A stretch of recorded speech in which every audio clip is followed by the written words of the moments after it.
I'm just gonna say meow.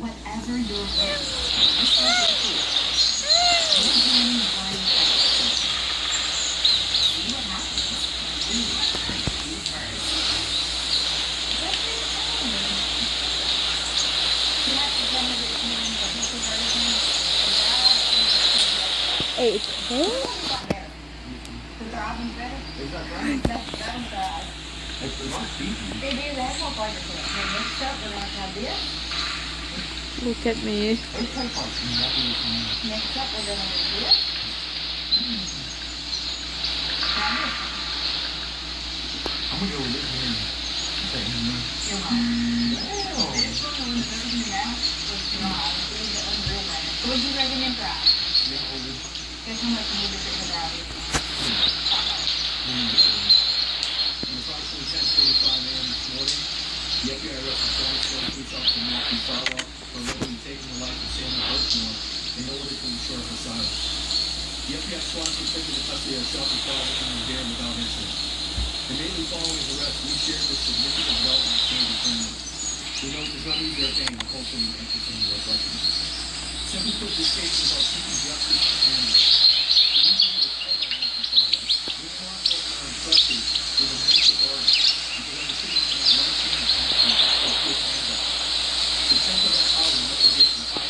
Where have you been?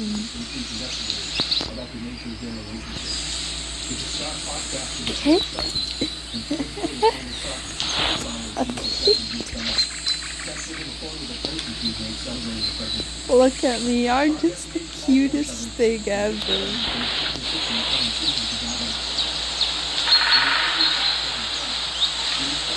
This kit was by the barn.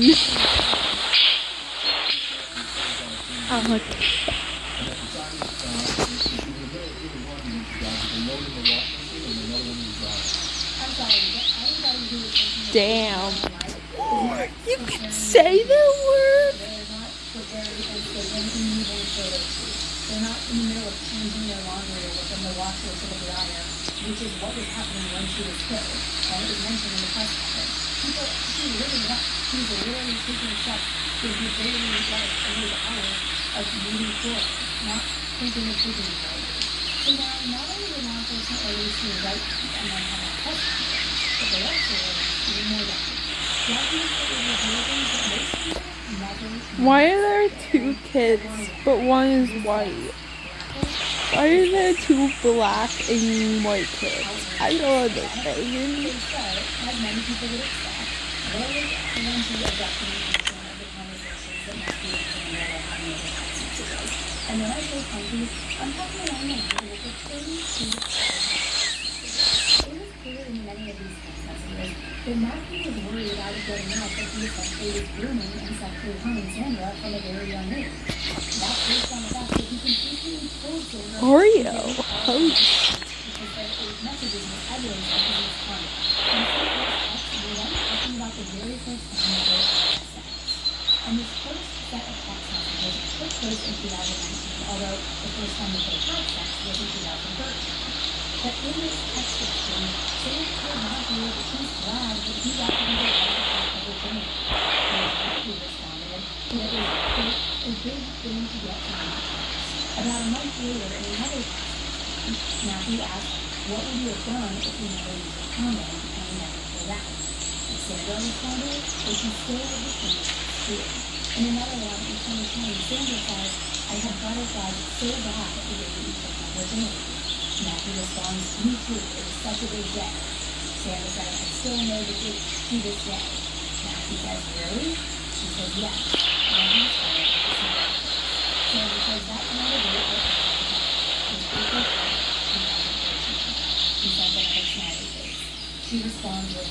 of my life was a place of energy. And to that he replies, me too. Which I just gotta say, if the best day of your life, Matthew, is having sex with a minor who you groomed, you gotta figure out your priorities, my man. Now in another one, Sandra said, I'm glad you agreed to take my virginity back. Which Matthew responded, me too. And then later he said, I realized if I push, I absolutely could do your job from day one. Just disgusting, right? Then in another conversation it reads, Matthew says, I wish we had just done it for real the first time. Sandra replies, I know you did it for the sashes. Matthew says, it would have been perfect. Sandra says, yes. Was it still perfect the first time? And he says, of course it was for you. She replies with a smiley face. Matthew says, I never thought you would let me.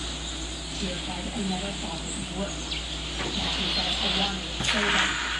Sandra, so did I. I knew the day we made eye contact, but I wanted you to. Matthew, you should have told me you could. I'm right here.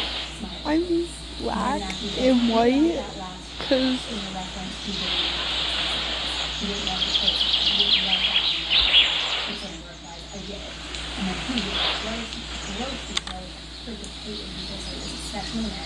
was going, good girl. So if you think those text messages were bad, and if you're a girl, just look for it and love my because there were lots of text messages where he talked about taking her during sex, other gross things, and one of those text messages said that he was going to grab her by the throat and say, shut the fuck now, or I'm going to kill her. Almost as though like he's getting off on like releasing inside of her, okay? Then in another one, he said, maybe I'll hold you down by your throat for like time to it. But then he asked her how tight he could sleep. And then he said that he wanted her to feel like, quote, oh my God, this is really happening. Stop it. Now, the gist of this, and unfortunately I've seen similar messages in different coverage, in different tweets, and different places, but the gist of that is that he wants to feel as though she doesn't want him to release inside of her, but that he's holding her down, choking her, forcing her to lie that she has no other option and that's what he does that thing. It's like a power trip kind of thing, and that's what his she'd paw at the feeling softly before cleaning their small frame. Be careful.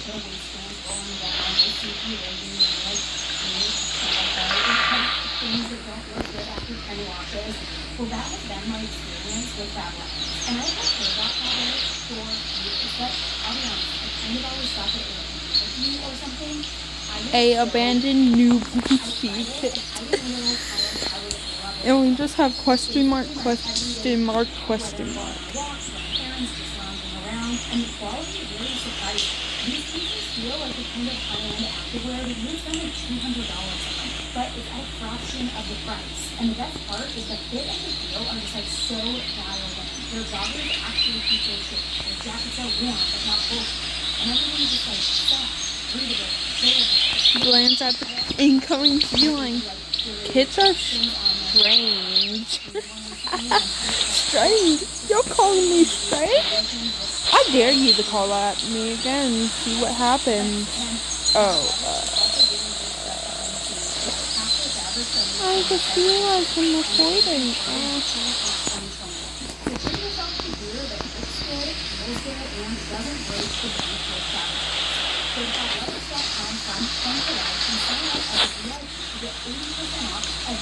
That's fabletics.com/20life to sign up as a VIP and get 80% off. 80% off everything. That's fabletics.com/20life. There are also numerous text messages where Matthew particularly if he acts like he was doing things to her and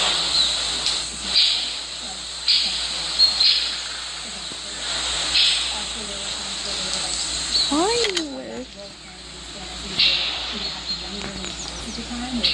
She's already extremely young. There were even multiple times where he wanted her to act like she was his little sister and he was her older brother and he was sneaking into her room at night to assault her. So, you're telling me not only are you grooming this young woman, this young girl, I should say, but you have these interesting and diverse and releasing and down about her being having sex against her will. But now you're also going to throw teen sex into that. And you want her to role play that she's being your sister, you're the older brother, and you're sneaking in a room. And it is so deranged and so disgusting. I mean, one night, he talked about how he was going to clean her death. And then he said, quote, when you say, I'm not sure, I'm 14, I'm not ready for it, I'm not ready, please stop. He was doing it to the man. That was part of his story. He wanted her to react.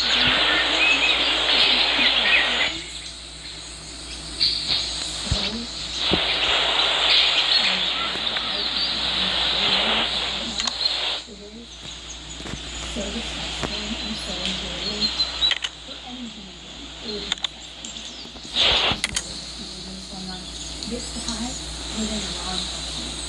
I'm where I admit expecting having a kid. Well, I'm expecting is gonna be hard, but she's helpless. It seems a bit off to me. I'm sorry. It is just such a betrayal on so many levels. So many levels. Working in the building trades, I learned that to excel at something, you need to practice it over and over again, because nothing beats focused experience. When I started Allen Walton, my mindset was clear. Injury law is all we do, and that's exactly how we win justice for our clients. Like for John, who was well trained by a coach.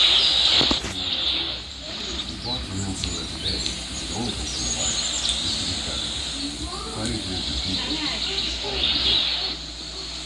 I'm here to give y'all some money. I don't put people on something, okay? I'm a man. I love sex as much as anybody else. But sometimes you just want that. Now, the thing is, in all of this, deleting those text messages wasn't the only link that Matthew was willing to go to ensure that his dirty little secret didn't get out. In October of 2020, Sandra learned from a friend that Matthew was his president. And after learning that, she did two things. One, she drafted a text message to his wife that said, and this message was to a friend of mine,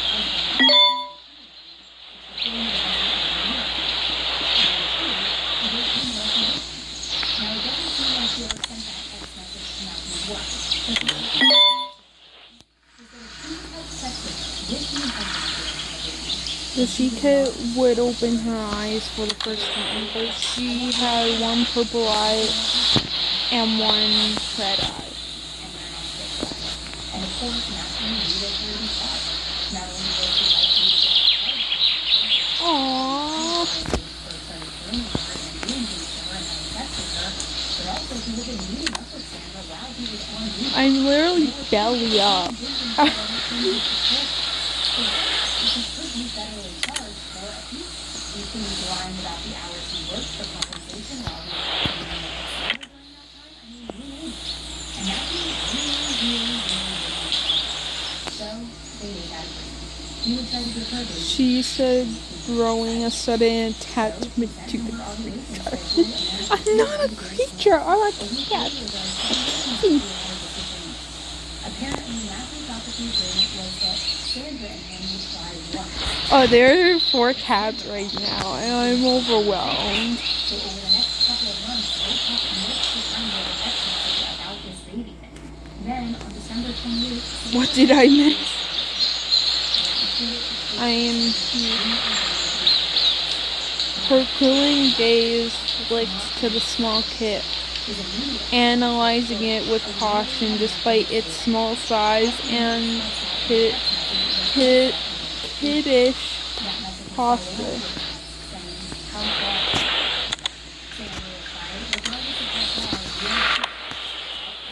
There are so many cats. Matthew said, okay, well, we need to talk. Sandra said, no shit, that's obvious. And the birth certificate is being signed. Well, hers isn't. There were a few more texts in that thread, but essentially Sandra wanted Matthew to be on that birth certificate. But obviously Matthew did not want to. Now, common sense would tell anyone that that would be equally best for Mrs. Bates.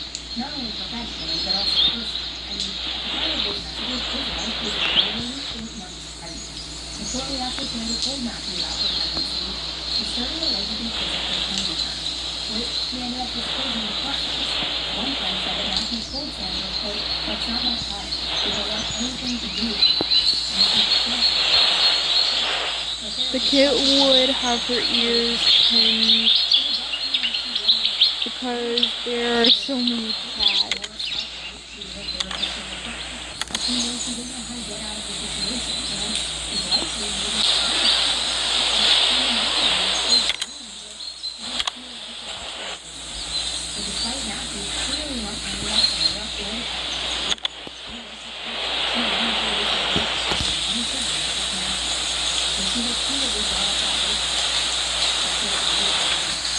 Well, give the kid some space. She'd back away from the feline, allowing it to have some space as it obviously uncomfortable.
But she had also told multiple friends that he would look inside her closet and her bathroom, and that it was really weird. She didn't know why he was infecting her apartment, but now I think we can look back and see, hindsight is 2020 all the time, and he was looking around, he was trying to figure out where things were, he was beginning to plot, plan. He was also trying to pretend that he was happy and that he would come around to keep her close, get a key to her apartment so he could allow himself entry, all of the time to 300. Now, over the next few days, they talked about the baby, and as usual, Sandra was happy and excited. She even asked him if she could share the baby with him, but his response was that it needed to be an in-person conversation. Which, as a side note, this needs to be an in-person conversation thing seems to happen a lot, especially regarding probably because we get and then on February 1st, he went back to Sandra's apartment, allegedly killed her, and then left without a care in the world. The documents released gave even more information about the crime scene and the aftermath. It said that when the investigators Sandra's body was seen up in her own position with a duffel bag strapped tied around her neck. That was still up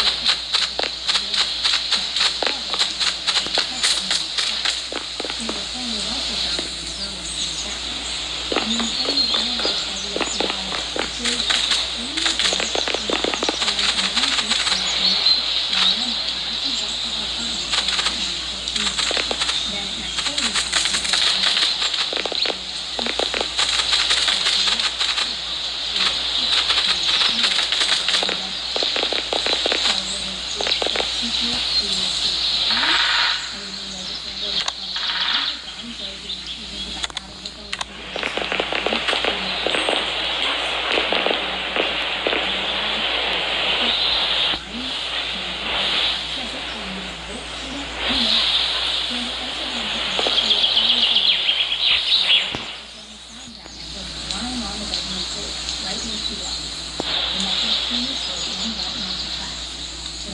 large chunk of hair on it, which clearly to them indicated a struggle.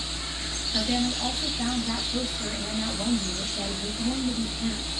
Which does make me wonder if Sandra wanted to use that to tell her about the pregnancy, or is it possible that she wanted to have photos taken with it, which was discovered? I'm not sure. But in any event, a couple of days after Sandra's death, Matthew was interviewed. And in that interview, he said that he and Sandra did have a sexual relationship, but that it only started in 2020. Also, that he was only had sex with her 2 or 3 times. Not only that, but he also said that the baby could not have died, because he and Sandra had had sex in months, not since October, to be specific. And she wasn't far enough along that the baby could have been his. And we know that he consensually killed her son. But what we also know now is that the news report includes 2 Google searches with under this young woman. Now here's what things to be known. During the search of his phone, the FBI found several news about mesophilia. Almost like he had this obsession with it. Now one news said, "What does a pulse and an orgasm have in common?" And then it was followed by, I'll be back as soon as right? Another one talks about how you have sex on a water bed with your cords. It feels like, quote, "they are participating." You can read it. Gross, right? Like, as day comes. but given everything that is out, it definitely seems like he will be permanently banned from law enforcement once that ruling finally happens. Which I say, amen. Now moving on to that DNA in that same month, in June of 2025, it was confirmed through DNA testing that Matthew was not the father of the baby that he was carrying when she died. Which, I will be honest, that detail floored me. It shocked me and a lot of other people too. Everybody thought this baby belonged to Matthew, that was his motive for murdering Sandra. And even though the DNA results confirmed that the baby wasn't his, legal experts say it doesn't really change the case against him. Prosecutors argue that it was never about who the father actually was, obviously. It was about what Matthew believed, what made him have the motivation to kill Sandra. And as of now, the real father's identity still has not been revealed. But I have to say, with the news that William had sex with Sandra just weeks before she died, and Robert was also in contact with her, I don't know. It really makes you wonder, at least it makes me wonder, could her baby have been one of theirs? And if so, did they know? Did Matthew tell them that Sandra was pregnant before he decided to go and choose her life? Did he, in a roundabout way, do them a solid because it really was their baby, not his, but he thought it was his? I mean, could they maybe have even had some sort of role in all of this? Not necessarily in the murder, but maybe, or certainly the cover-up of trying to protect Matthew and make this look like it was self-inflicted, because they also had plenty to lose if it came out that they had been talking to her for so long, grooming her, arguing having sexual relations with her, perhaps she was underage. I mean, there would be motivation for them to protect one of their own. Okay, so it just adds yet another layer of unanswered questions to an already devastating and heartbreaking case. And speaking of unanswered questions, this is where that other name that I mentioned earlier, Joshua Little, finally starts to come into picture. Because in once again, June of 2025, a Norfolk Superior Court judge agreed to pause the ongoing wrongful death lawsuit that was filed by Sanders and Darlene.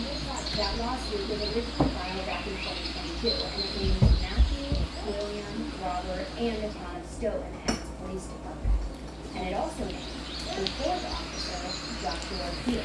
Joshua was accused of having a sexual relationship with Sandra as well, and he worked as an animal control officer in Stoughton. This was between 2017 and 2020, and he's accused of later lying about it. But a judge later dismissed all of the claims against him. However, fast forward to July 2025, Joshua announced that he had Cinnamon no toast. plans to ever work in law enforcement again, which then meant that he likely wouldn't face any formal recertification proceedings. But just a couple of months later, in September, that changed. Joshua was officially barred for life from ever serving as a law enforcement officer in Massachusetts. He finally did admit to the investigators that he had had sex with Sandra. And he even confirmed one of the most disturbing rumors that had been circulating for years, which was that he had once exchanged a cat for oral sex. Guys, I don't think that this case gets any crazier. Who is paying for sex in the form of a cat and Gary? Could the officers connected to this department be any more corrupt? I mean, it's almost beyond belief at this point. And just when I thought that I was caught up on every possible development in this case, another one. As of October 28, 2025, Matthew is now facing an addiction the charge of causing the death of Sandra Bernard.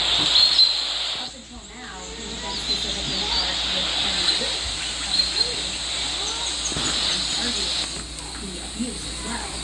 The prosecutors have now added this detail, saying that if he strangled Sandra, he also caused the death of her unborn. It's not There's so many kids now. I was AFK for a long time, but you guys wouldn't see that because there's this pause button by my recording thing, and when I press it, it basically cuts the video, cuts the recording, and pauses the recording and such.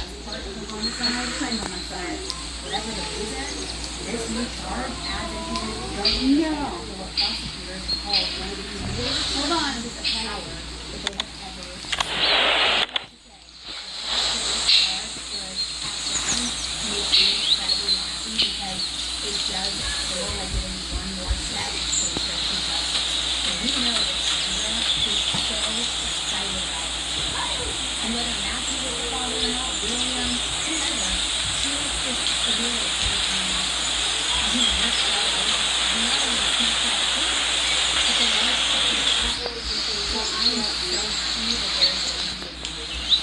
Okay.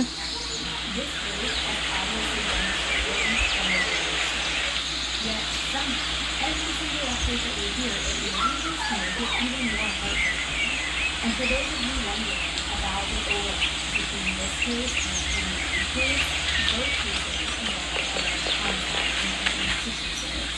Both involve often police officers, and both have sparked massive media firestorms and public protests, online and in person. There is still a lot of gray area between what's fact and what's speculative. A lot of people see corruption in those cases, a pattern and other laws. It's not true. I agree. It would be an entire episode based on theories and speculation surrounding the connections between these two stories of abuse, and maybe I'll do that next. But one thing I do want to mention that is not speculative, but rather fact, is the involvement of State Trooper Nicholas Dornan. And he worked on both incidents. We will do hunting training today, okay? Identified any messages from Matthew's phone to Sandra, which investigators later revealed that there were over 32,000 messages between the two of them from December 2019 until her death in February 2021. And it was also accused of mishandling digital evidence in the Sharon Reed investigation, which we all know how that investigation turned out, right? So take that as you will. I just wanted to flag that quick overlap, and I'm sure that we will be hearing a lot more come out as we get closer to Matthew's trial, civil trial. But all of that brings us up to where we are today. Matthew is currently in federal custody. He's being held without bond because prosecutors say that he showed a danger to the community and he's a flight risk. His trial is officially scheduled for October 5th, 2026, and it's expected to last around 4 weeks. But there are still major things to keep an eye on and to watch for. Will prosecutors keep the death penalty? How will the new charge for causing the death of Sandra's unborn child factor in? And what impact will the decertification of the other officers involved really have on the bigger picture of accountability? If you follow this story from the start, you know how layered it is and how disturbing it is. And if you're just now joining in, this trial is really when I first covered this case, I remember wondering why it took so long for anything to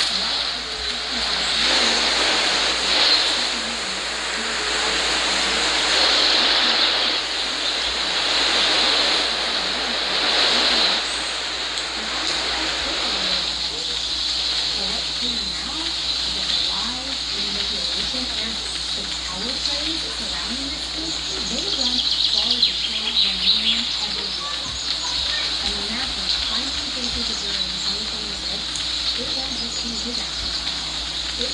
of accountability for everyone who cared to be a monitor.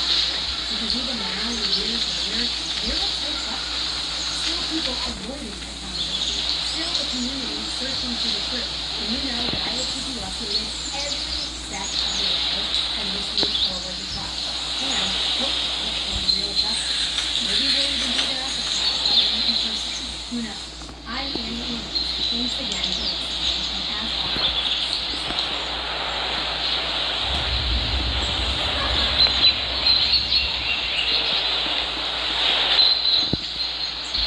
Want the fastest working GLP-1 for half the price? Ro now offers FDA-approved weight loss injections cheaper, so you can see weight loss results faster. Lose 20% of your weight with a formula that gets not one, but two hormones for less hunger and faster results. Weight loss fast, confidence higher, price cheap. See if you qualify at ro.co/UT.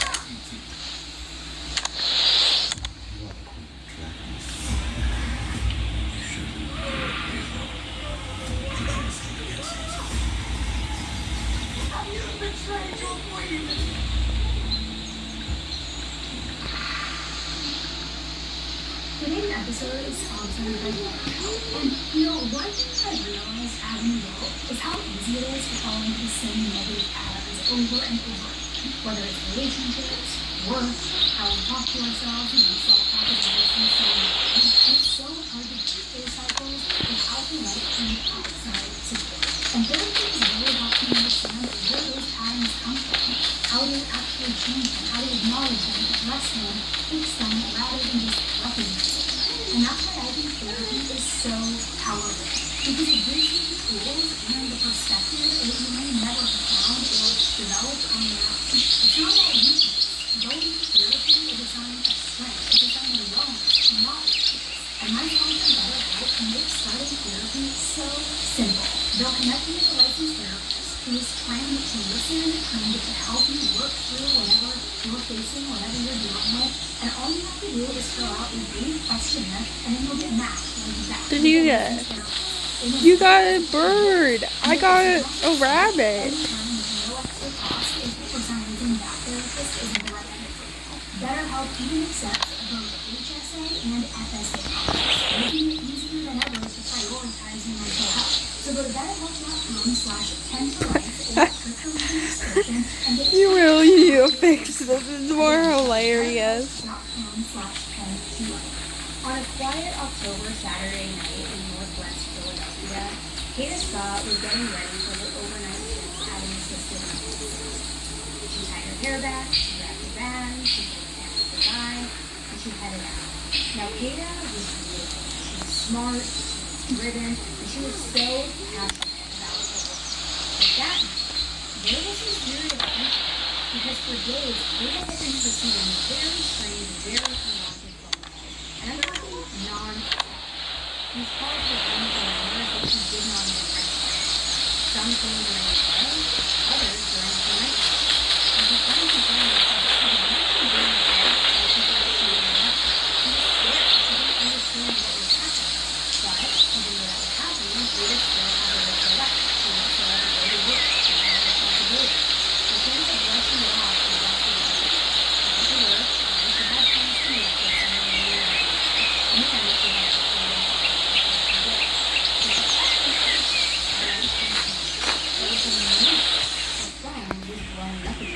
that same number was calling her over and over, and Kata was clearly upset.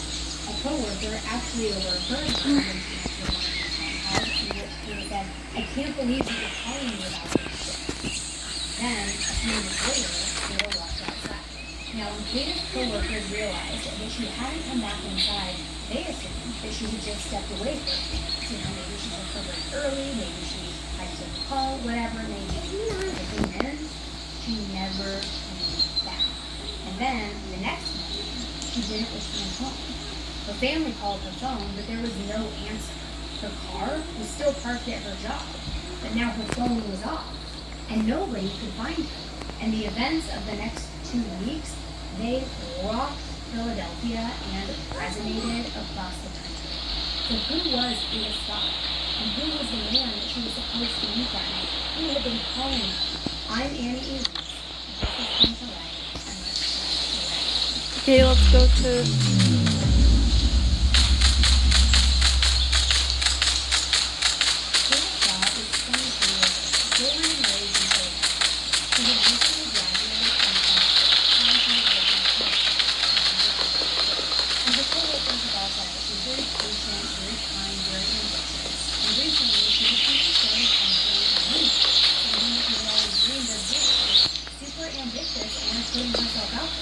She's also very close with her dad, and they met everything with her. In fact, that's why her sudden silence after the hit of October 4th, it immediately felt not only off, but very alarming.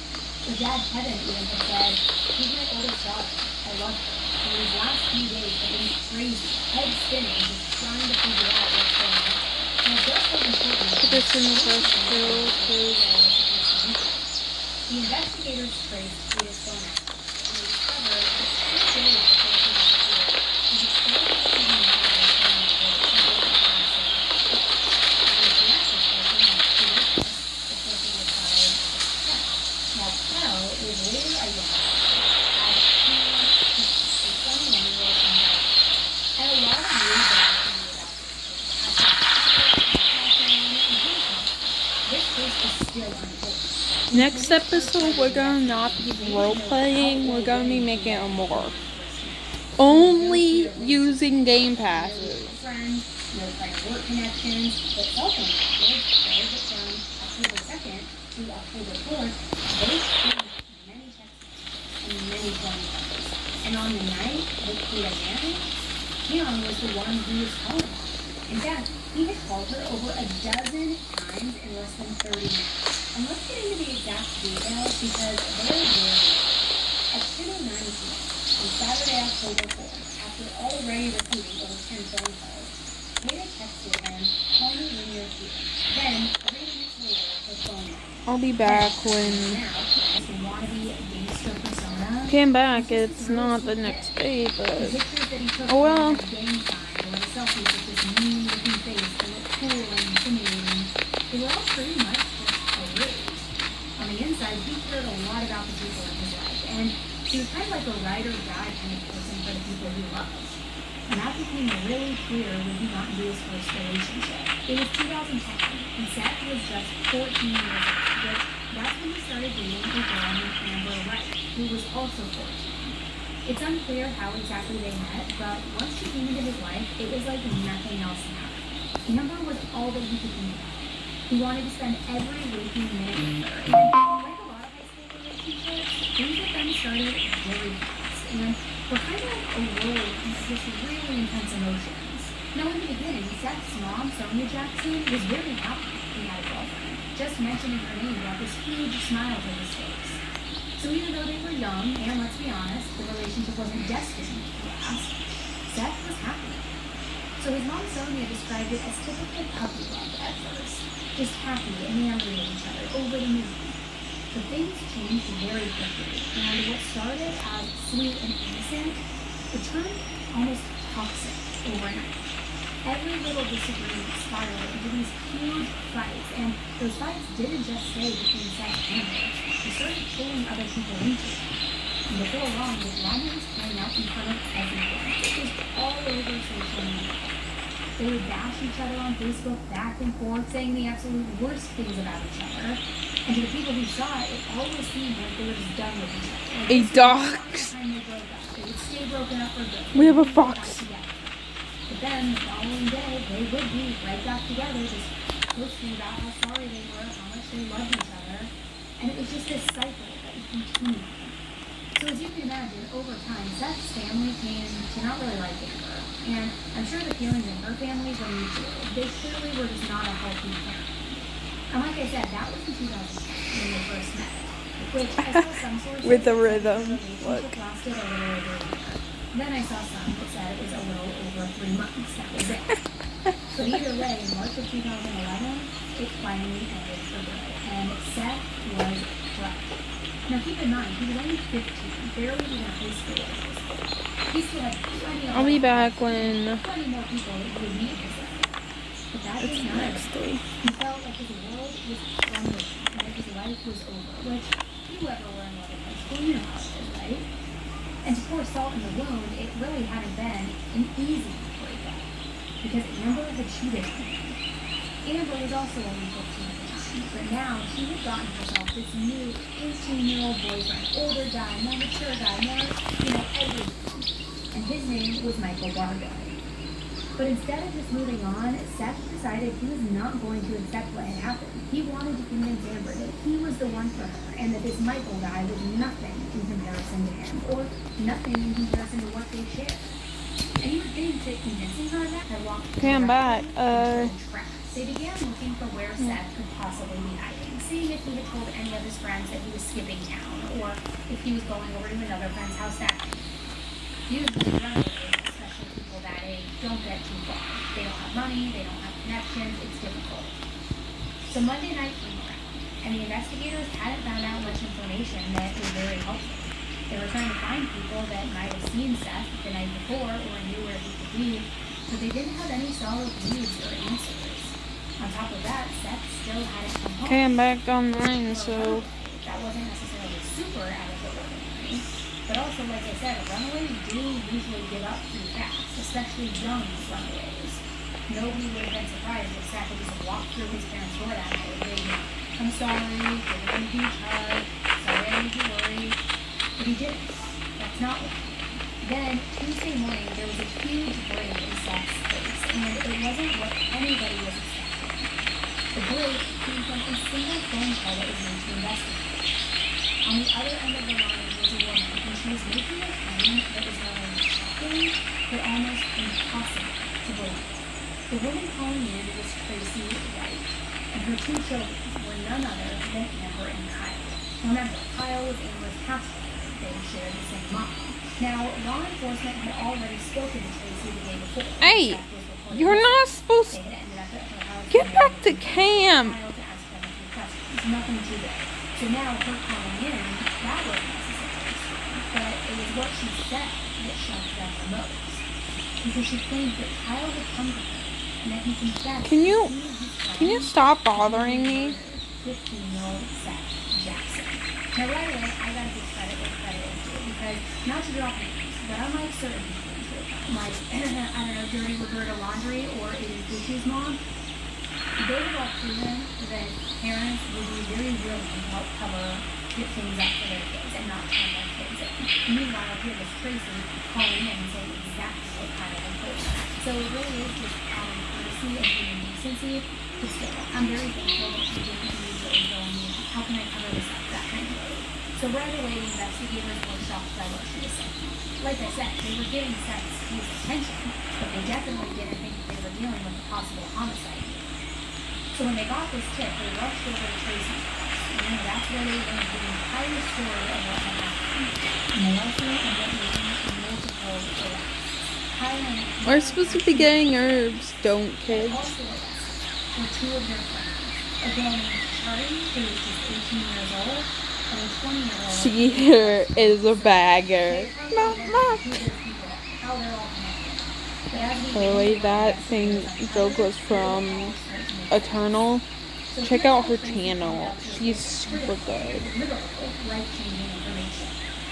The night before, only a few hours after Seth was reported missing, both Amber and Kyle had come home very emotional and just very distraught, crying, which Tracy really didn't think much of at first. She knew that the investigators were treating Seth's case as a record. And yeah, that can be shocking, especially when you're young and you haven't experienced anything like somebody you know going missing. So she thought that that was what explained his emotions. To Tracy, it's not like Amber and Kyle were acting suspicious, but more so that they were shaken up by the disappearance. And then there was the added layer of the investigators wanting to talk with her. Tracy figured that maybe Amber thought that she'd be in trouble for the way that things had gone down in their relationship. So maybe that's why she was crying and paranoid and freaked out. She didn't really. The most horrendous So that night, crime. Charlie all spent the night at Tracy's house. But then the following morning, Tracy could tell that something was up. Again, she didn't immediately jump to any conclusions, but the vibe was definitely weird. Then, not too long after everyone had woken up, Kyle just came to her basically sobbing, telling her he had to tell her everything. He had to tell her the truth of what happened. And that's when he explained that Seth was very much dead, and that he had witnessed the entire thing. For weeks leading up to Seth's disappearance, we know that he was pretty much fighting with everyone. I mean, Kyle, Amber, Michael, you name it. We also know that both Michael and Kyle were really getting fed up with Seth. Michael because of the Amber situation, and Kyle because Seth had hooked up with the girl he liked. And Michael had already threatened Seth when he told him that there was a bullet with his name. And Kyle had also threatened Seth. Not to his face though, but after he caught Seth in bed with his crush, he ended up texting Michael saying, I'm gonna kill Seth. I'm gonna kill this asshole. Super pissed off. Now, of course, maybe at the time, he hadn't really meant it. Maybe he was just blowing off steam. He was just angry. But eventually, it was like the only option to this whole friend group was that somehow they needed to get rid of Seth. Agent like So this. Michael began to Like copy this. the plan to actually make that happen. It seemed like Michael really was the ringleader. He was You the one already who did caught a everything, bird. and the best option would be to kill Seth. And he was also the one to come up with the game plan of how they were going to do it.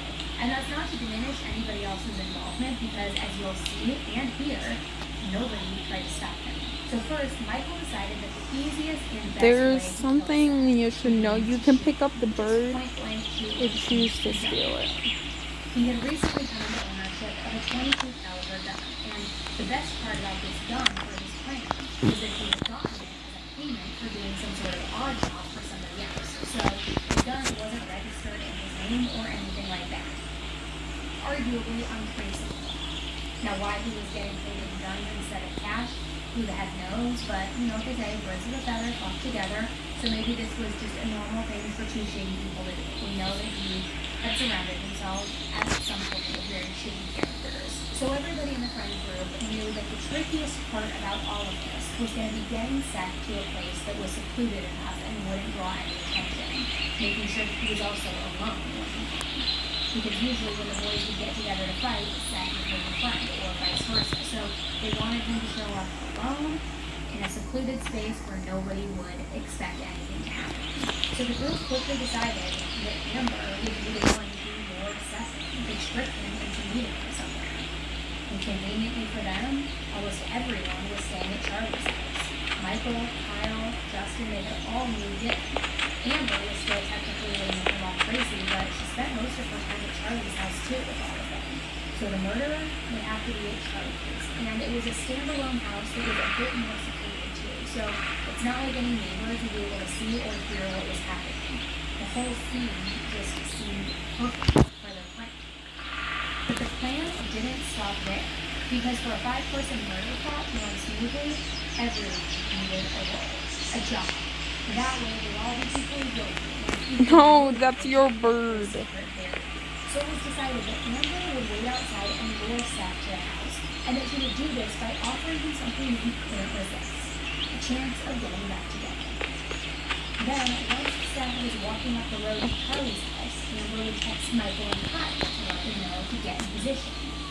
That it was ghost time. Amber would ask Seth to come inside so that they could talk, and then inside would be Michael and Kyle ready to jump him, making sure that he was on the ground and couldn't easily run outside of the house or get away. Then Justin was going to be the hitman with a piece of wood. Then once Seth was injured and down and couldn't fight back, everybody else would move out of the way, Michael would come in, and he would shoot him and kill him. Now as for Charlie, I guess the role in all of this was just letting them use her house as the murder scene. I don't know. But like I hear you. A plan. And the plan is twisted. Bro, that is an ugly morph. I'm just being honest. But according to what Kyle later told his mom Tracy, and Got it. what he told the investigators, that plan unraveled almost immediately. From the very beginning, Seth seemed to have a gut feeling that something wasn't right. Amber had texted him that night, according to the plan. And here's how those messages going from 8:12 p.m. to 9:08 p.m. played out. And I'm going to use AI to read these messages because I really want you to hear the girl and the guy exchange of the conversation rather than me just telling you, Amber, Seth. So take a listen. Hey, can you talk? You said you needed to talk. Well, I kind of need to talk to you about us working things out. What you need? Can you please call me, like, now? Yeah, sure. Hey, my friend Charlie is coming. We've been telling her everything between me and you, and she's coming because I need her to help through this. Is that okay? But don't tell anybody what's going on, because I want to make sure we can work things out before anyone knows. Amber, if you have me jumped, I will never give you the time of day. So if I get jumped, say goodbye. All right? I swear you're not safe. I could never do that to you. I just want you and me back. Okay. I'm walking up the hill now. I am at the neighborhood road. Where are you? Sorry, I didn't want Will to hear me. But stay around the corner where me and you fought. Don't we have to gather herbs for the medicine cat? So the first part of the plan, aside from the fact that Seth already seemed a little suspicious, actually went pretty smooth. But after that, everything went to complete shit.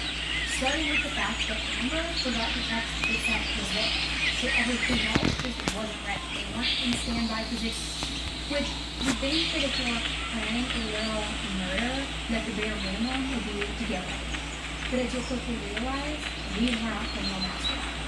They had no idea what they were doing. So when Amber and Seth came inside the house, Justin, who had a piece of wood and was supposed to hit him with it, just froze. He didn't do anything. He just stood there. Which obviously by then, Seth saw who was in the room, who was waiting for him, and he knew that it was a Seth. He knew that he was being set up because Amber had told him that it was just going to be her and Charlie. Nobody else was supposed to be home. So at this point, all the dots are starting to connect for him. Meanwhile, Michael and Kyle had decided at the very last minute that they were going to hide in the bedroom. Then they were going to come running out after Seth was inside of the house, after Justin hit him and got him on the floor. So at this point, Seth was just uninjured, standing in the living room, knowing Amber had been lying to him. Michael and Kyle also realized that things weren't going as planned, so they hurried out of the bedroom and tried to get the ball rolling before this plan just totally fell apart. They didn't want Seth to get away because I guess I have to eat this because you're clear of them forever. They would never get this kind of opportunity again. They just knew that they needed to jump on this in the moment. So after running out of the bedroom, Kyle You wasted it.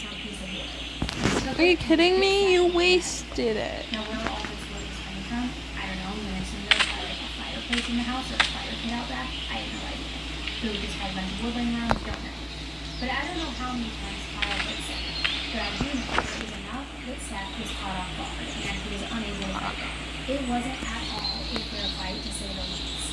But of course, that was kind of the whole point of it. So then, to finish this plan, Michael began shooting Seth. But here's the thing. Seth wasn't giving up that easy. It's not clear how many times Michael pulled the trigger or where he shot Seth, but somehow Seth was able to make a run for it. And I honestly could not believe that when I first read it. I imagined Seth's adrenaline must have been sky high, because he was able to run out of the house and he made it pretty far to the front end. Sadly, things just got worse from there. Michael easily caught up to him, and when he did, he tackled him in the head. And when he got him on the ground, he shot him with a gun.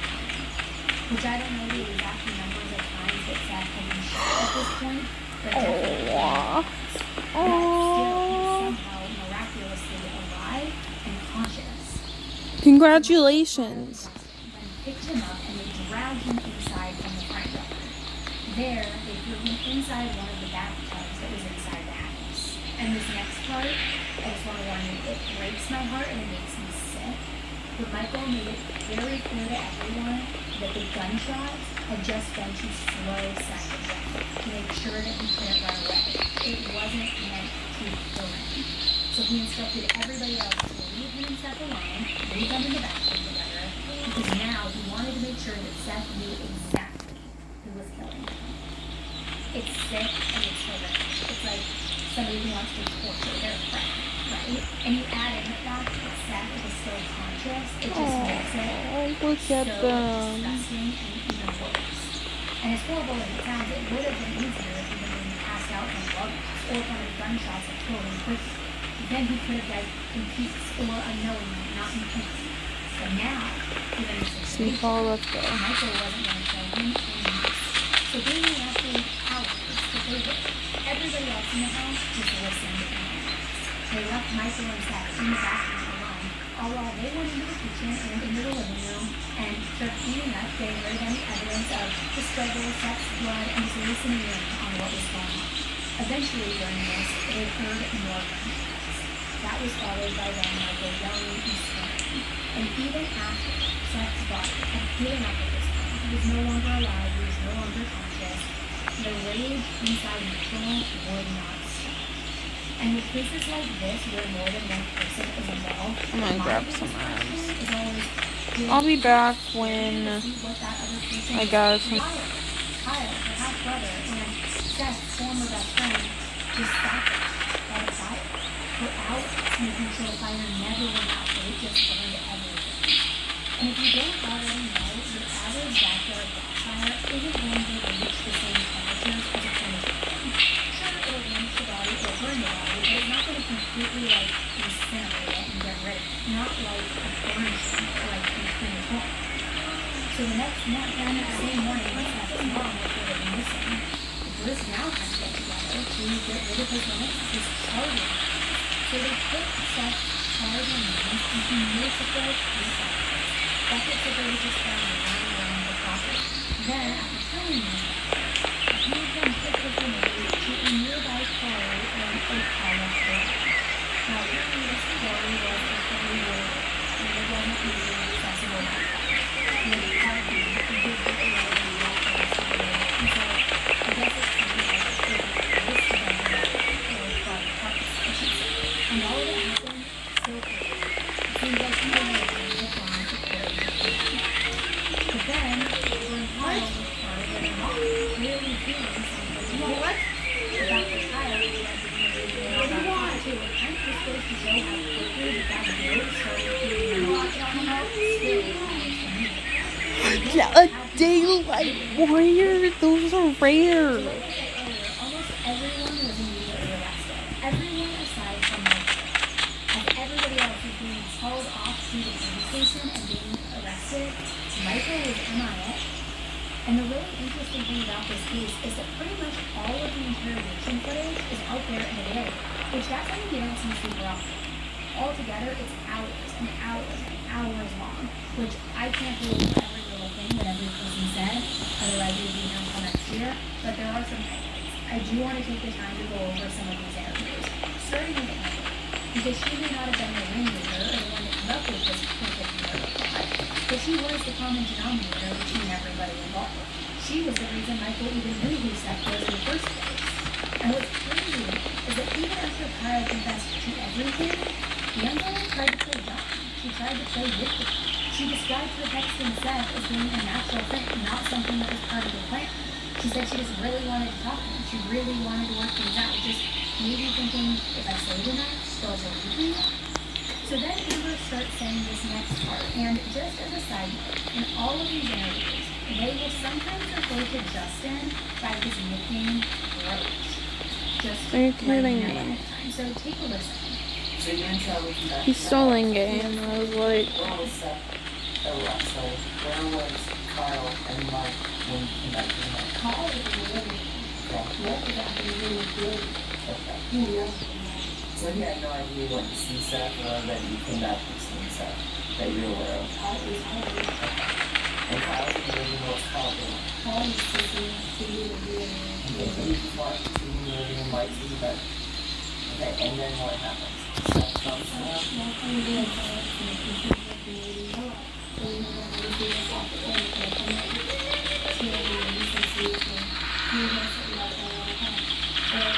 hey, we have a tail on the run. We have a tail. Oh, like that.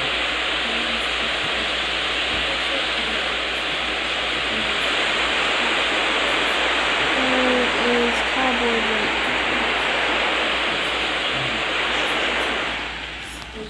I'm gonna gather some herbs. What did you say? Did you say anything to Seth? I don't know. Like, I don't even think there's anything happening. I don't know how he's going to know and hit something like that. What did Kyle Oh my god. I don't know why. do you know where exactly? Why is Pearl Paw doing?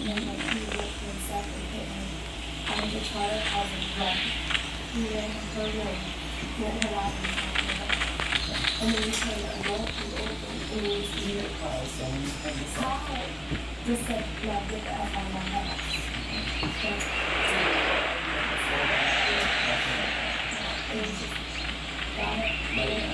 He wanted to wait from and he walked over to get the F on my house.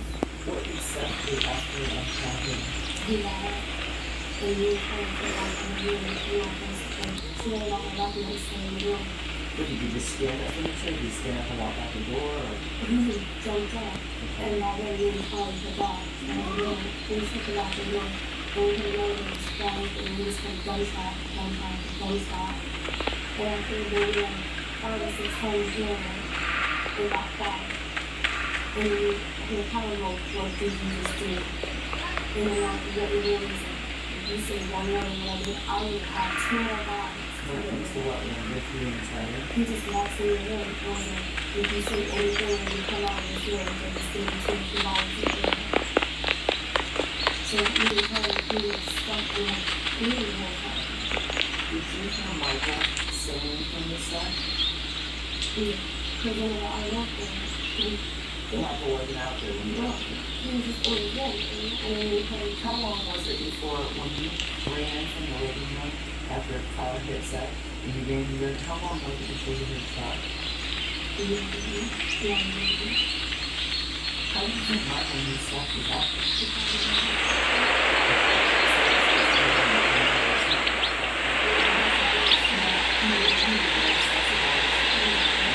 Oh, I don't know me to interrupt that.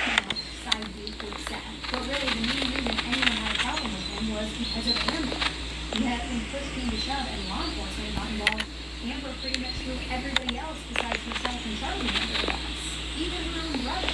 Which, talk about having no loyalty to the people who just brutally murdered somebody for your sake, and loyalty to your brother chose your side after the workout. Does he know that you're not?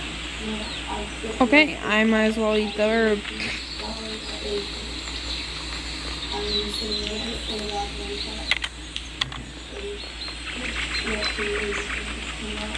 Did you? It said, did you poof? Look, it's at my recording is at an hour. But sadly, I am not leaving until.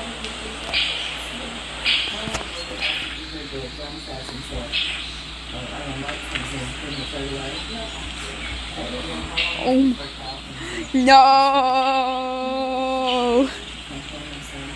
Mama, I feel so bad.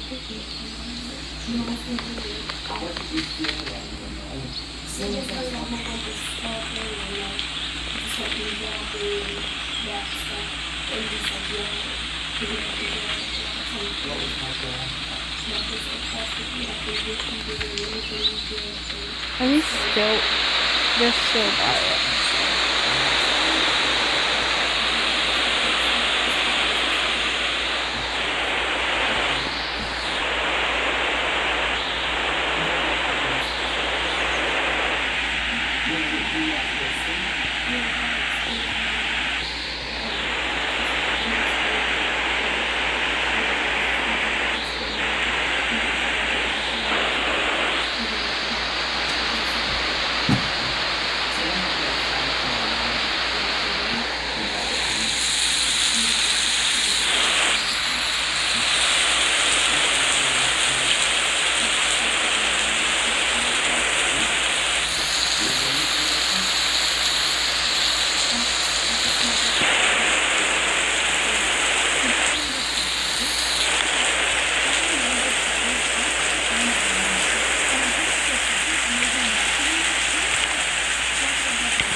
forgot to get these out of some really important information.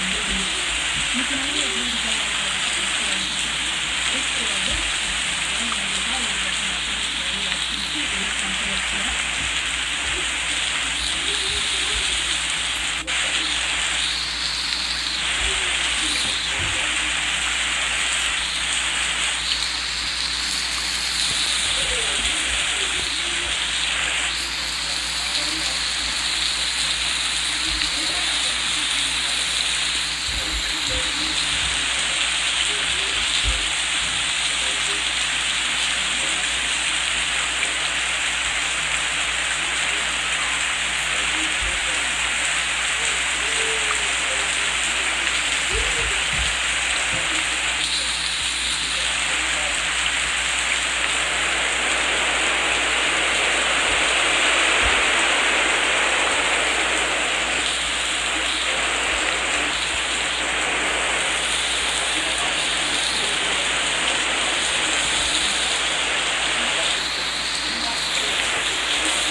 They wouldn't listen to me, so it's just us. I can fight too.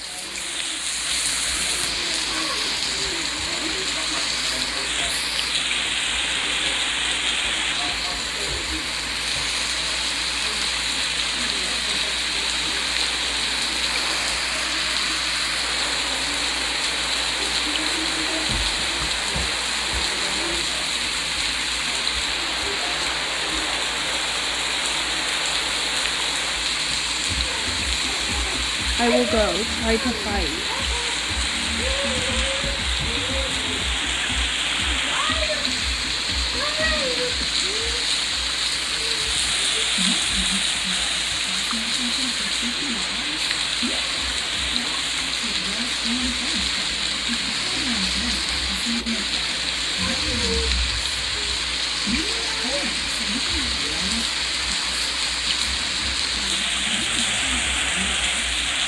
No!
I had to put something else.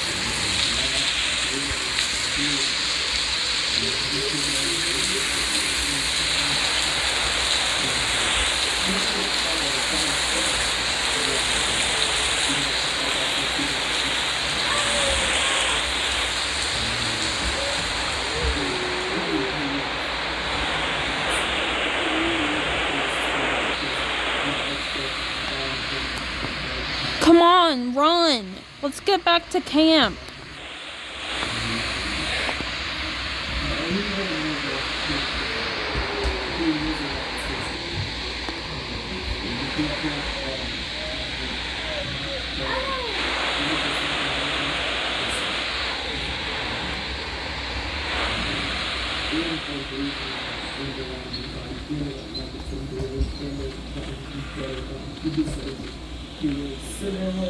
We talked about it. You want to come down and like you know, this was about that.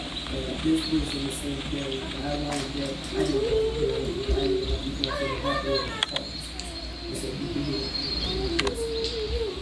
I don't want to get into that conversation take place before I sign up.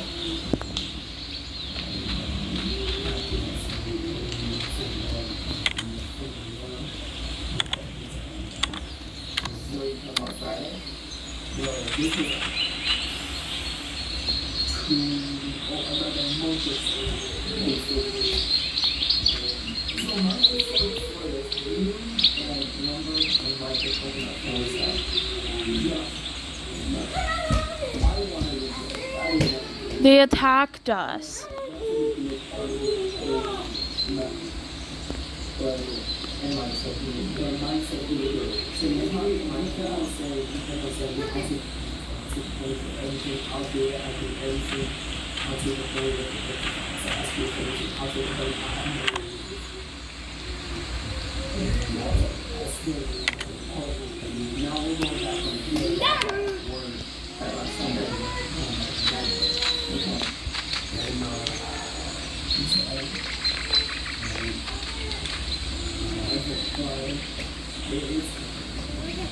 Some reasons I feel like we're on a phone screen.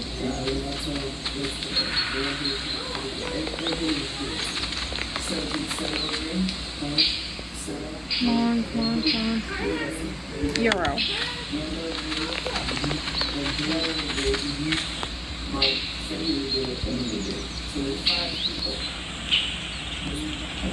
So there you have it. Every single one of them agreed and knew what was going to happen this week.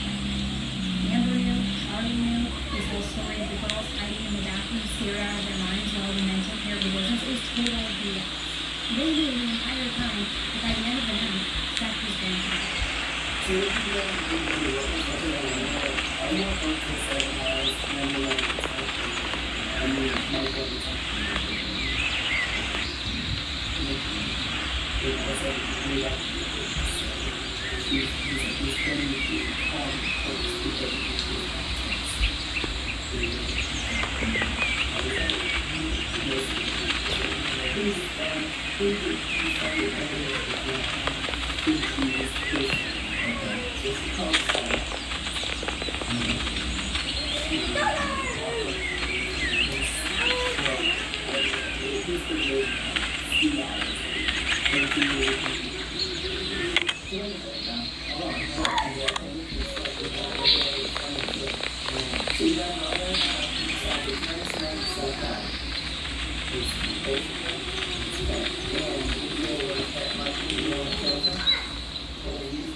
was supposed to get into the house. Okay. What is it that you for? Just to get into the house. That was just to get into the house. So when the calls him, and yeah, okay, let me call. Then one night. All of a sudden, circles were dead. And you go in for a day. I don't even know what they're doing. I see he's like, I'm going to get there and I'm walking around and stuff. And then it's happening for days. It's telling me,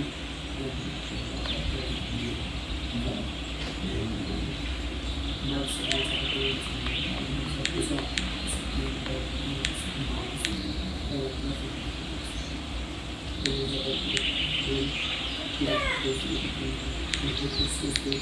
Everything he's done to get in the brain and knowledge, everything. Just, they just kept on getting me, and kept on getting me. And it was supposed to be, when he came in the house, it was supposed to be significant. It was supposed to say, yes. They tried to say,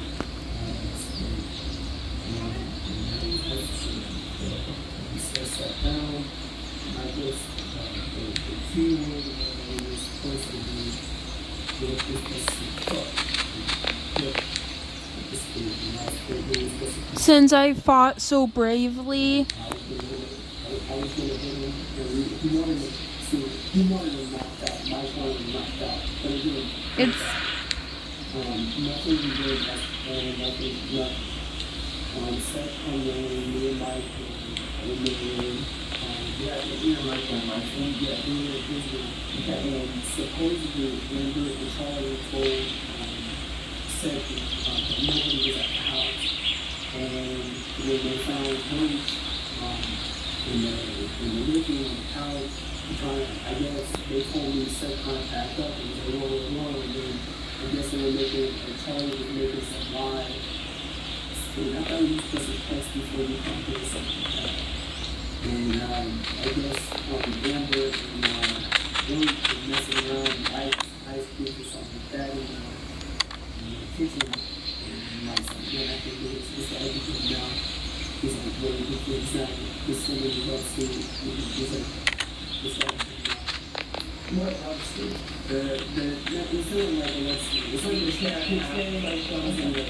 Okay. So it's not something that who's in the nobody was in the room. At one of those Rose, Amber, Charlie, we were in the kitchen.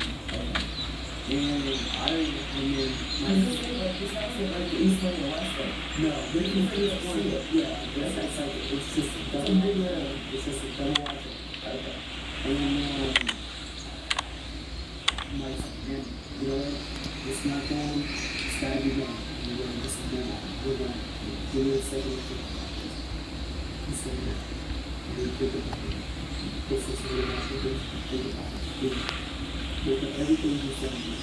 He told me, he said, fuck this thing, and he was doing it. And it just, I can't get to me. And I was like, yeah. And then Mike opened the door. I come out, I didn't know this kid.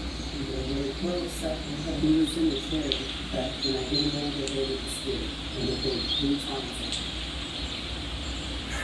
What was the step? It was like I said, it was basically like, nothing of it. And I didn't get around that. The road was supposed to be the biggest. So I had it. Yeah, and he said,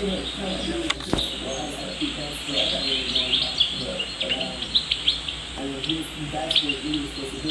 Mike was like, I want to get bathroom, and I want to knock out, and I want to wake up and go, and I want to cook. That's what it didn't happen. I get him, and if you hope that it was helpful time to stay up, and then Roach come in, they hit him with a stick in his stick, and he was trying to go through the kitchen. Mike tried to get back twice with them. And then he was still trying to go out the front door, and Mike just kept on shooting him, kept on telling Mike, he's going very well. Like, and he just untrue. And he goes out the house, and his guys and the kids, and he set up down, has a choke, and I don't know what he did, but he did the kind of rest of his meal, he did he got something, you know, that's what he said. And the young David might come up and shot in the head. So he shot outside, in the house and outside. So last but not least, we have Justin, aka Roach. And I'm not completely sure what Justin's criminal background looks like, but it sure seems like he isn't very fond of police. Okay, Because at first he tries to play victim, he acts clueless, kind of like the girl out there, not even knowing that Kyle had already dished out all the damn information that the next year was wanting to hear. So really, he's kind of just wasting time. Yeah, he didn't know.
What will I get?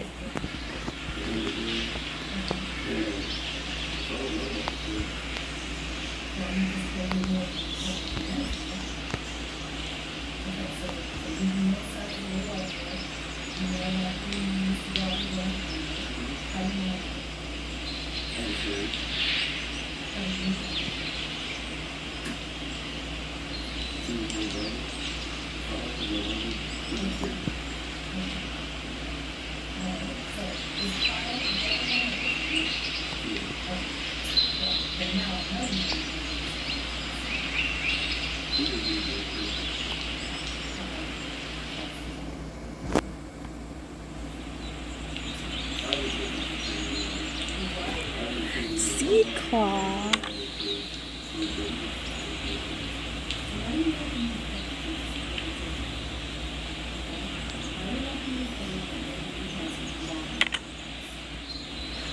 Loners.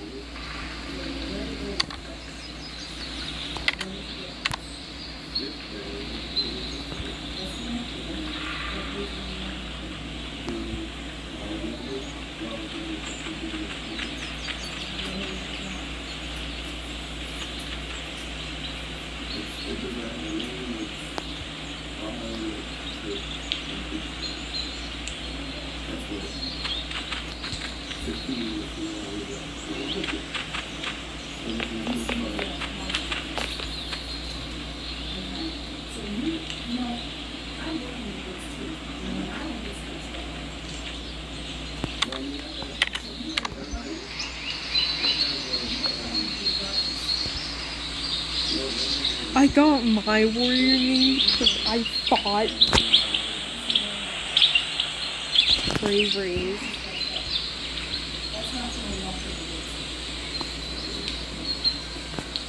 So like I said, he wasn't being very polite.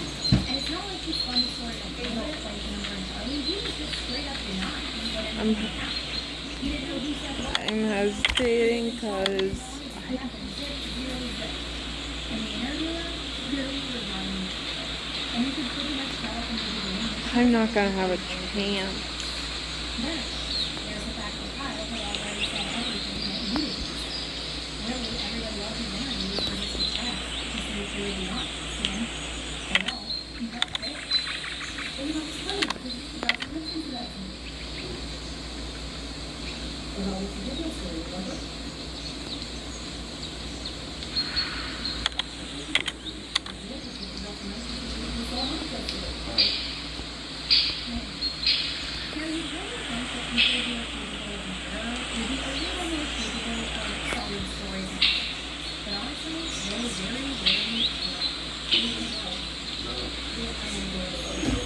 Does that mean I'm deaf? Am I deputy? This video will be like long. I don't how long, but I hope you guys like it. By the way, go check out this game. It's super fun. It's called Warrior Cats Ultimate Edition.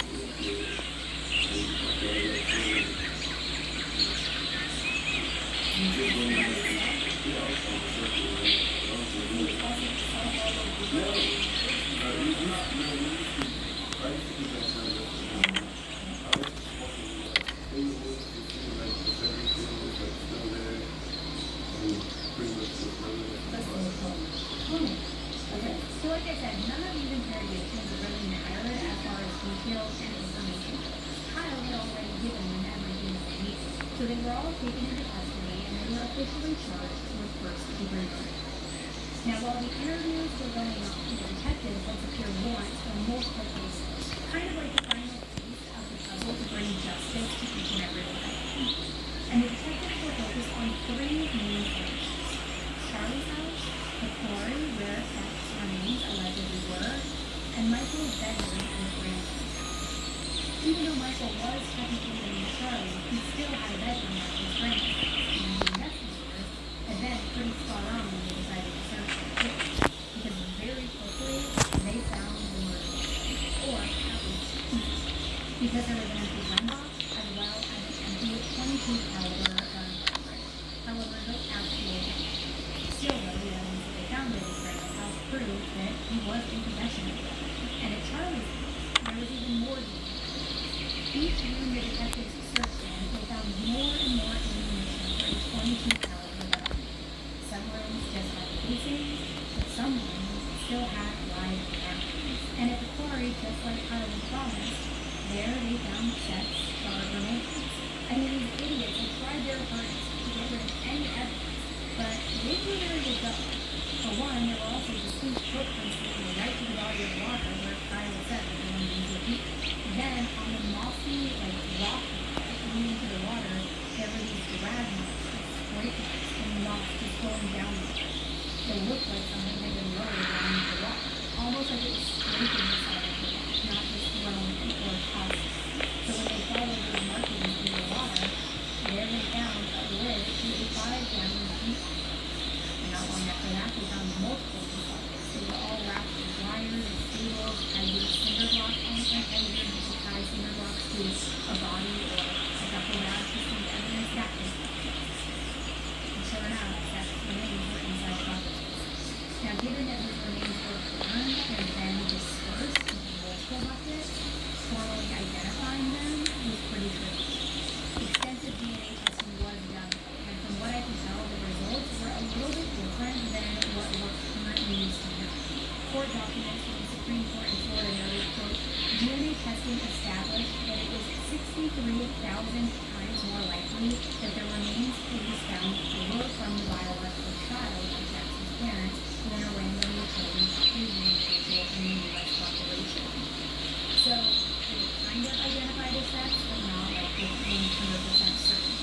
It seems like they were identified to be as close to sex as it was going to be possible to do, right? Now, during all of this, Michael was still on the list. However, he didn't run very far or any of those methods. And just for a little reminder for the students at timelines, Seth was killed on Sunday. He was reported missing by his family on Monday. By Tuesday morning, 4 of the 5 people involved in his murder were arrested. And by Tuesday afternoon, Michael was found and arrested too. And Michael wasn't found at his grandma's or his friend's house, nothing like that. He was his ex-girlfriend trusted millions. Now, whether or not he was just hiding out there or had actively been cheating on Amber this entire time, it's kind of open to interpretation. It wasn't something that just took the investigators to do was to solve, but it didn't really look good.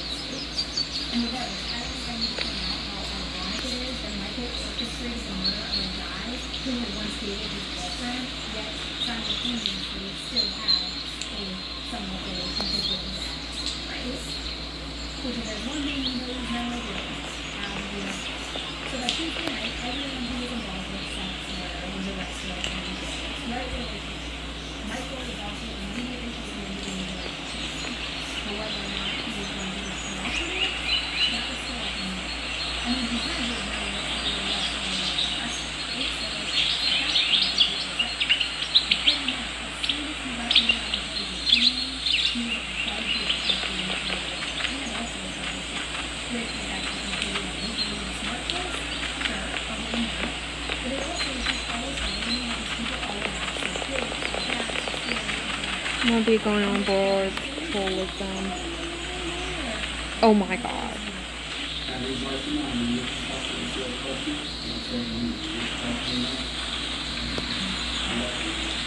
Sika!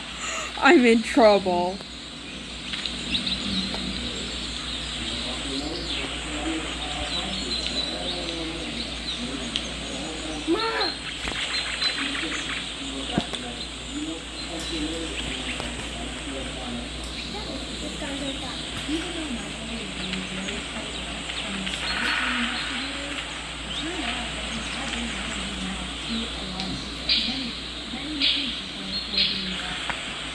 Once again, not to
You're the one who caused me to get a ripped ear and these scars in the first place.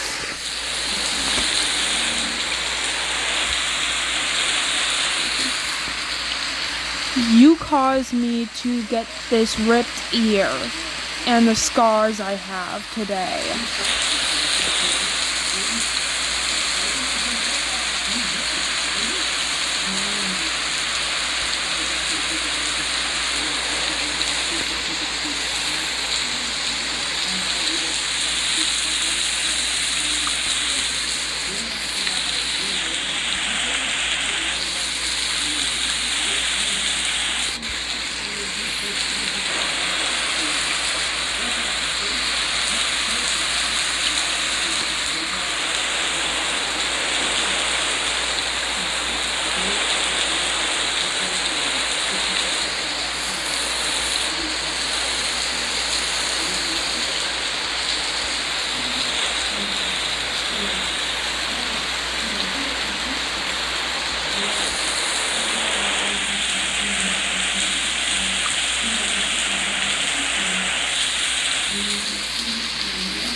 He poofed, and I'm leader now.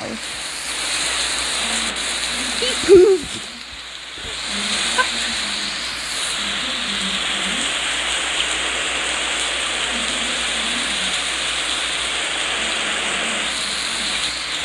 Poof.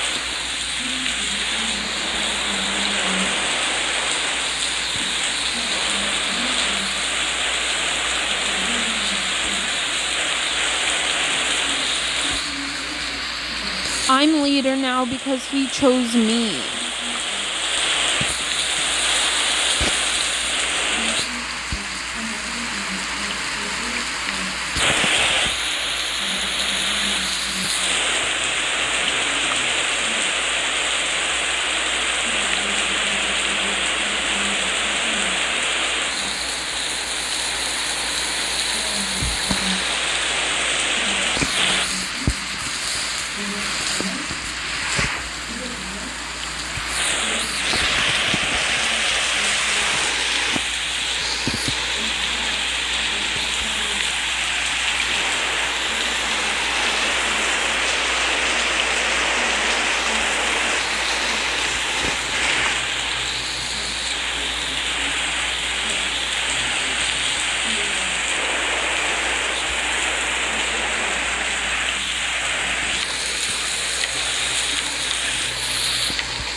Because you're in clan territory, that's why.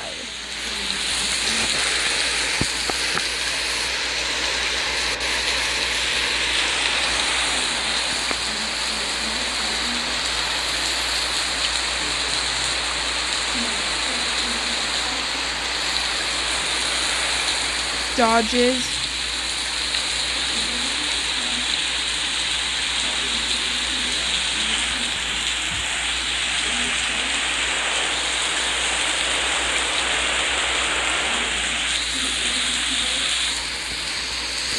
Let's get back to camp so I can inform the clan.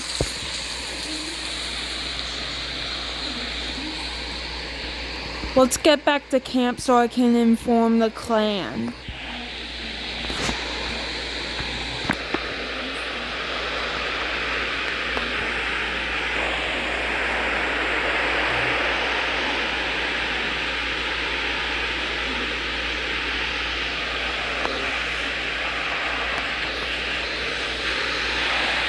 I'm leader now, so you have to do what I say.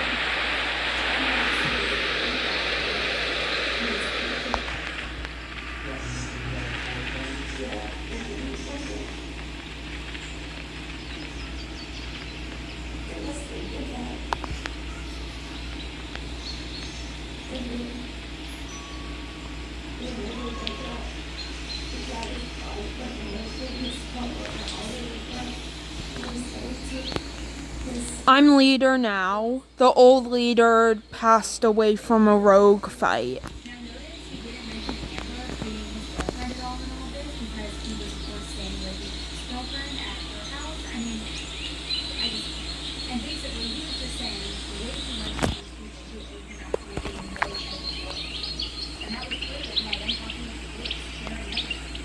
So it didn't matter that he wasn't being forthcoming to the police. He had already confessed to other people and everyone, including people who were there that night, were already gave their explanations for things. They had multiple witnesses who claimed that he told them exactly what happened. They had Kyle who confessed to exactly what had happened. They found Seth's body. They found evidence of him owning a gun at his grandma's house. I mean, get real. So Michael was also charged with first-degree murder. And after Michael, there was actually one final arrest. 37-year-old James Hayden was also arrested. Jack, you're not the deputy. Because James was Amber and Kyle's former stepdad. The day that Seth's body was disposed of, Kyle had called him and somehow convinced him to help him with getting rid of Seth's body.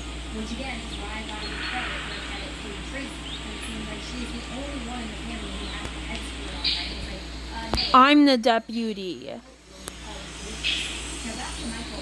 I was the deputy before the old leader passed. Michael's ex's family, who then later left elected as cops, probably would have been considered a name wasn't on him. But even after he was arrested, he still again, not very smart for someone who was denying everything, including not guilty. Apparently, he told one of his sons that he would kill a kid who sexually assaulted his girlfriend. And also that he As tradition goes, I have to choose deputy by sun high. But I have to go to the moonstone first to get my 9 lives.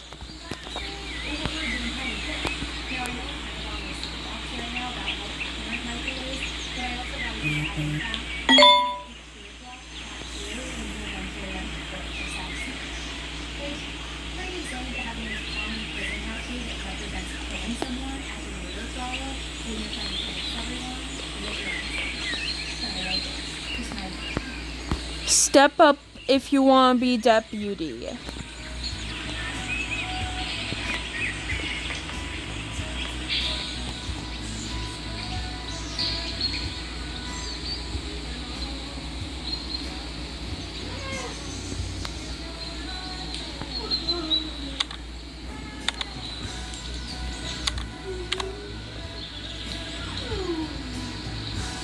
Introducing first evening held back and five years.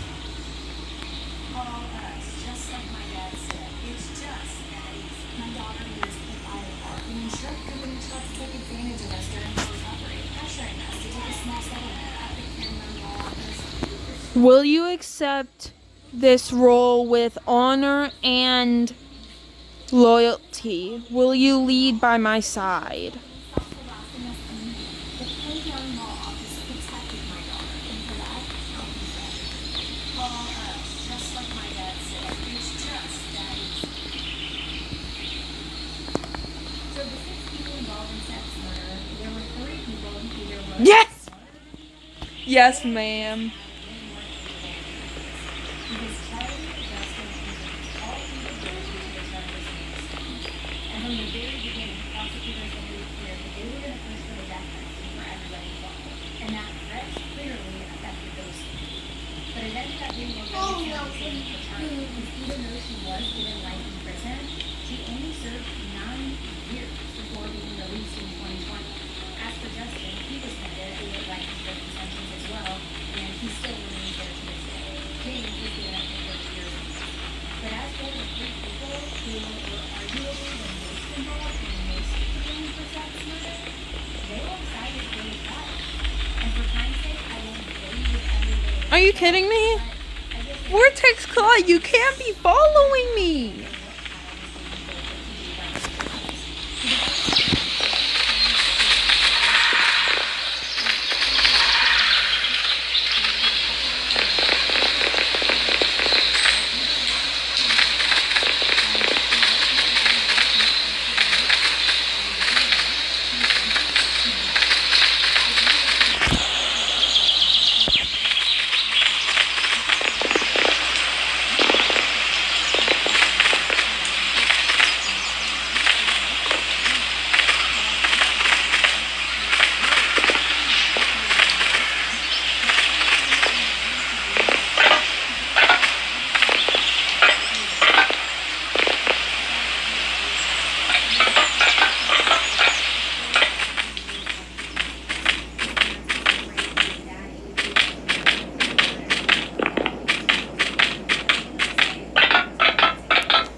There's chaos going.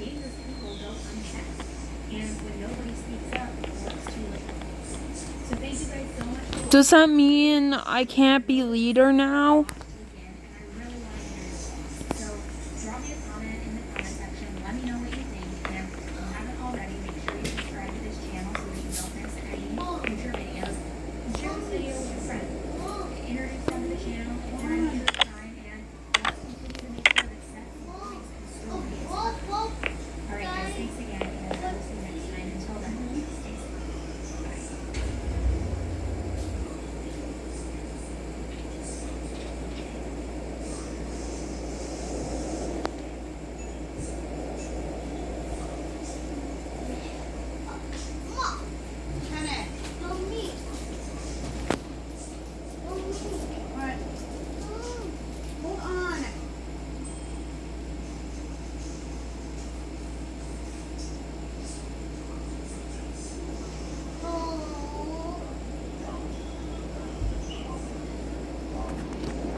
Dennis, you do that again, and I'm taking your tablet.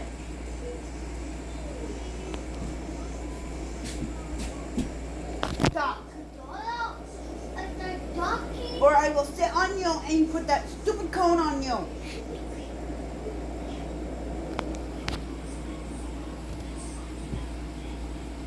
I thought Daddy. Mom.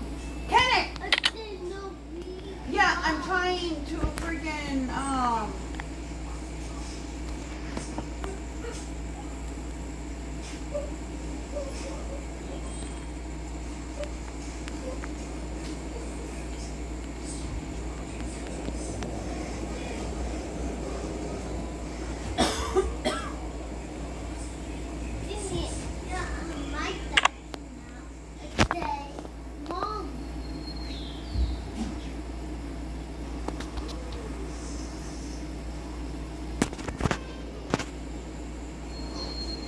I shouldn't probably be jumping over the sacred rock.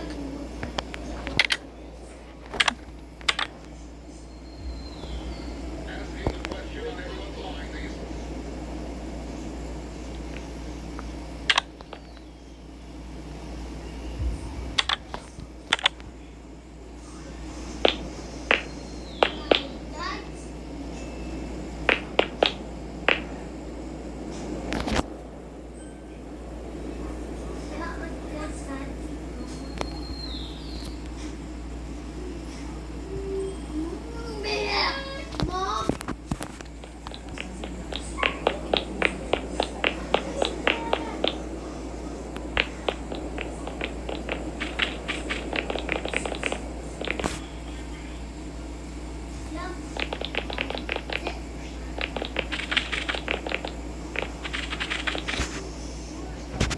There's commotion going on, probably going on in the camp.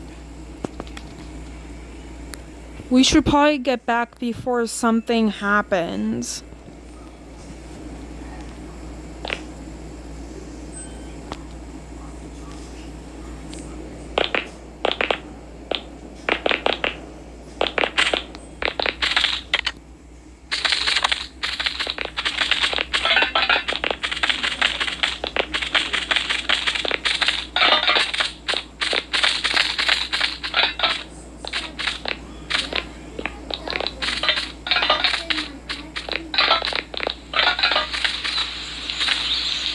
Why are there kids?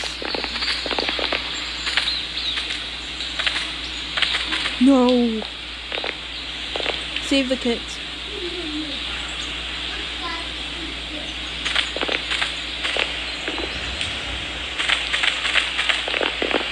Come on, you pest. Come on, you pest. What the?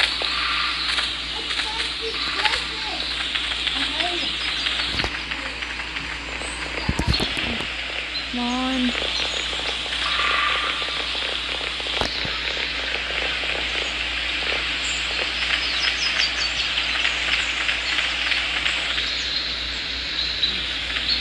Get back to camp.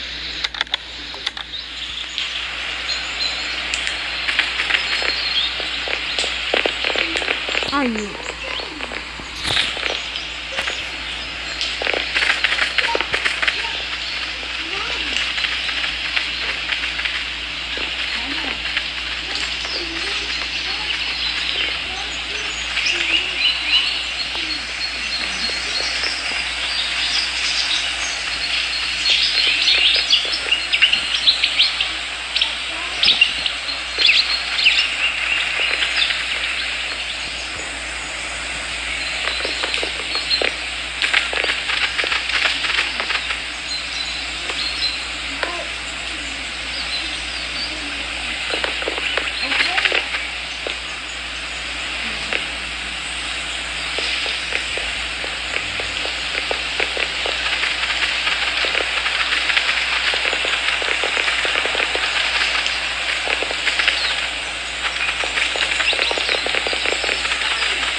I'm gonna be server hopping.